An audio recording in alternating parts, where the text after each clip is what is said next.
একদিকে হিন্দুদের ওপর অত্যাচার থামার কোনো লক্ষণ নেই, তার উপর গ্রেফতার করা হচ্ছে একের পর এক সন্ন্যাসীকে।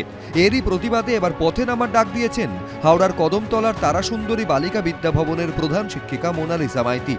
কি হবে সেই প্রতিবাদের রূপরেখা তা ঠিক করতেই রবিবার তার উদ্যোগে রানু ছায়া মঞ্চে আলোচনায় বসেছিল বিভিন্ন নাগরিক সংগঠন।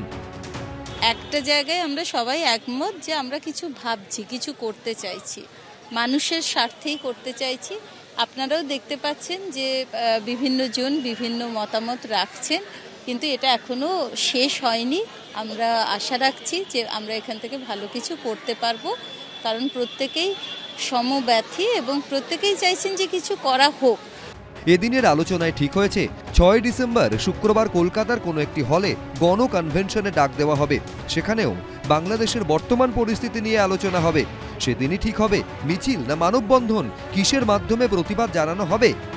আমাদের নৈতিক অবস্থান হচ্ছে সমস্ত ধর্মের মৌলবাদীরাই মানুষের শত্রু।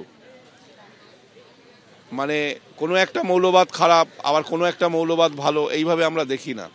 গোটা উপমহাদেশ জুড়েই একটা ঘৃণার চাষ চলছে, একটা উগ্রতার আস্ফালন চলছে। আমরা যদি সম্প্রীতির কাজ করতে চাই, এই ক্ষেত্রে আমাদের সমস্ত ধরনের উগ্রতার বিরুদ্ধে সমস্ত ধর্ম বর্ণের যে শুভবুদ্ধি সম্পন্ন মানুষ তাদেরকে এক করা দরকার। কোনো একটা ধর্মকে আলাদা করে অ্যাকিউজ করে এটা হবে না।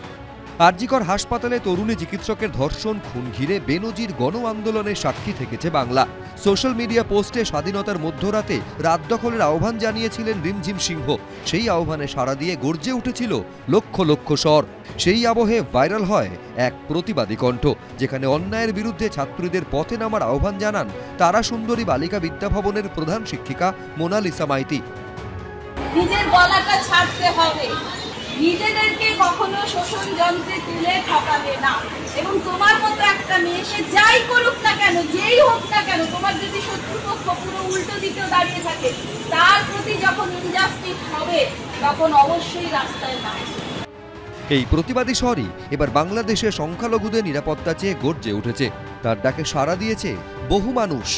সৌমিত্র রায়, এবিপি আনন্দ, কলকাতা।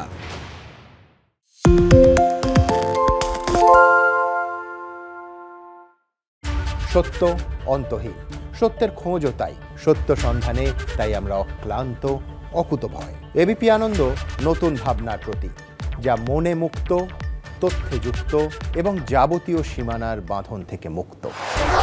সীমা না শব্দটির মধ্যেই লুকিয়ে আছে মানা শব্দটি, যেন চোখ রাঙানি এক অদৃশ্য বেড়াজাল, যা আটকে রাখে আমাদের এক ছোট্ট গণ্ডির মধ্যে।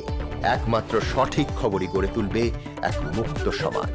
সেই জগৎ গড়ার লক্ষ্যে কোনো সীমানার ঠুকুটি আমরা মানব না। এবিপি আনন্দ এগিয়ে থাকে, এগিয়ে রাখে।